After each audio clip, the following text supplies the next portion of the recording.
Hello, good morning. Magnegosyo po tayo at simulan na natin yung isa napakagandang pag-uusap na direct to the point, paano ba magnegosyo. Ito, tingnan nyo, may tinatawag na negosyo. Yan yung tinatawag na traditional. Galing ako loadman, ha. Ang tinatawag na meron sila doon package na 9998, almost ano na yan, 10,000, 2 pesos na lang. Then, magandang negosyo yan kasi meron na smart padala yan. Pagkatapos, meron pang bills payment, meron pang mana to mana transfer, meron pang ticketing. Ang daming kasama ng 9998 mo. Pero ang tanong, may 9998 ka ba? Dito naman, empowered consumerism. Ang ganda rin nito, pati product, ang ganda. Pero ang tanong nga, may 899 ka ba kung karaniwan ka empleyado o kaya? Pero pag gusto, kaya yan eh. Pero marami ang hindi kakayanin. Kaya nga, ang dahilan lang nila, napapamahal sila. Pero kung gusto, may paraan, yung ayaw may dahilan. Para mawala dahilan, liitan natin. Baka kaya mo na yung 7998. Ang i-deal mo, ang ganda niyan, bago lang yan, ang ganda rin ng product. Pero ang usapan nga, meron ka bang 7998? Kasi pag-usapan natin, negosyo na kayang-kaya at budget na malaki yung kitaan.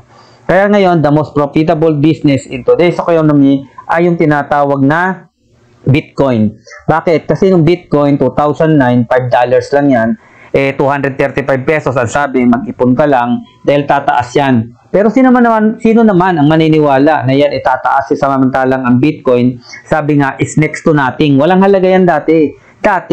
Pero dun sa marurunong na naghintay, naniwala, na nag-ipon ng Bitcoin, ngayon, magkano na yung Bitcoin to 2024?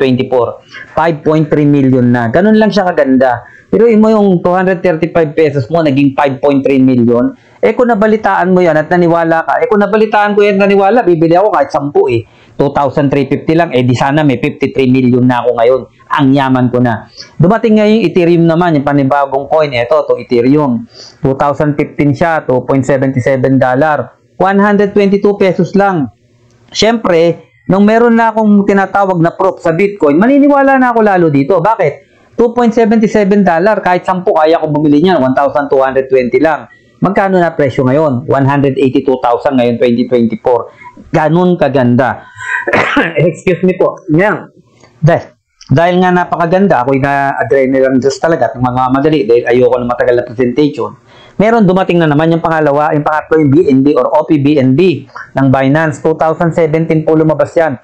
Ang malupit, 10 cents lang ng dollar. 5 piso lang isa noong 2017. Kung nabalitaan ko yan noong panahon ng 2017, marami akong kita niyan. Nasa loob man ako niyan, Millionaires Club. Bibili ako kahit 1,000.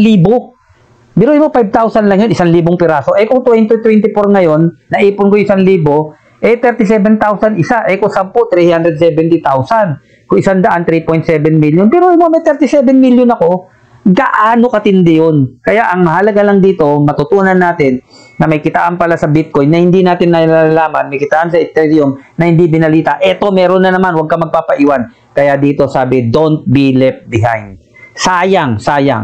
Ngayon, ano ba yung magiging negosyo natin? Sumabay tayo kay Ride BNB. Achievement niya, August 7 silang siya nagsimula, batang-bata, operating in 45 countries. Ngayon po, nasa 60 na.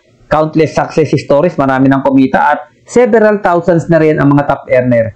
May 86 BNB na nailabas in 63 days. 86 times 37,000 at ito po ay decentralized application. Ngayon po, si Ride BNB ay tinatawag na almost $3 lang ang gagamitin mo. Kaya dito sa BNB, Ride ay my forever. Kasi pang lifetime na to. Pang matagal pa nga sa lifetime. Ngayon po, celebrating 100,000 na yung tinatawag na member in 67 days. 50 plus countries. Pero ngayong November, nasa 60 plus na. Kaya congratulations sa lahat nakikinig ngayon. Huwag nang sayangin yung negosyong to. Bakit? Maganda yung advantage ng smart contract. Yung smart contract kasi alien yan sa marami. Hindi nila alam yan. Pero doon sa mga tinatawag na nakakagamit ng smart contract, lalo sa mga crypto o kaya sa mga negosyo, ginagamit din yan sa negosyo, sa kumpanya, smart contract. Kasi smart contract, ownership free yung si Ride BNB, no administration, wala na mag-approve ng tinatawag na cash out mo o withdraw, immutable code, hindi na mababago yung tinatawag na pay-in at pay-out, pati yung tinatawag compensation plan. No payout request, hindi mo na kailangan mag-request diretso kagad ng trust wallet mo, yung income mo, nasa wallet mo agad, nasa e-wallet mo. Fully decentralized. Ibig sabihin ng fully decentralized, nagpa-function siya kahit walang administration, walang may-ari, walang CEO.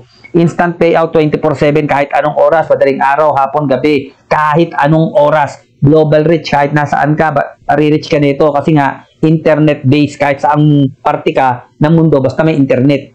Stable compensation plan, sigurado dahil immutable nga, hindi na mababago.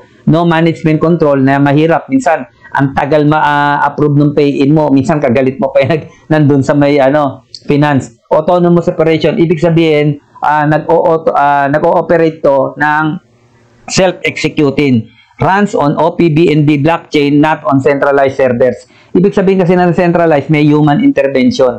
And it doesn't stop there. Blockchain is smart contracts and many more powerful capabilities. Then, balik nga ulit tayo. Wala ka 7998, wala kang 9998, wala kang 899, pero gusto mo magnegosyo. Tandaan mo, lahat yan maganda. Pero anumang ganda niyan, pag wala kang pera, wala ring mangyayari.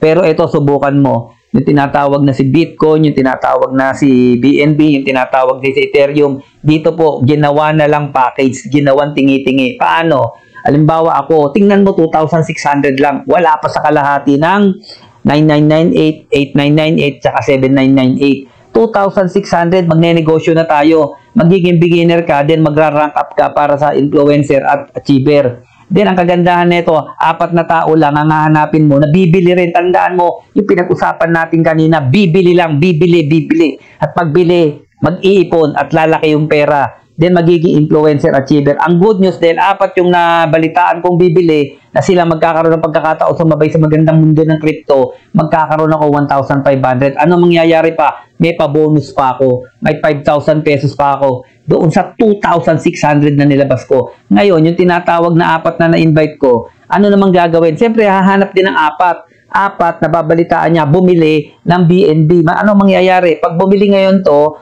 itong 4 na naman to, na 16 yan kasi 4 sila at 4 hahanapin, 4 times 4 is 16. Sa 4 naman yan, na-invite na itong isang taong to, magkakaroon siya ng income na 1,500 pesos. Ang ganda. At dahil nagkaroon siya ng income na 1,500 pesos to, itong unang invite kong unang batch, magkakaroon pa siyang bonus na 5,000. Ako naman nagkaroon ng 7,280.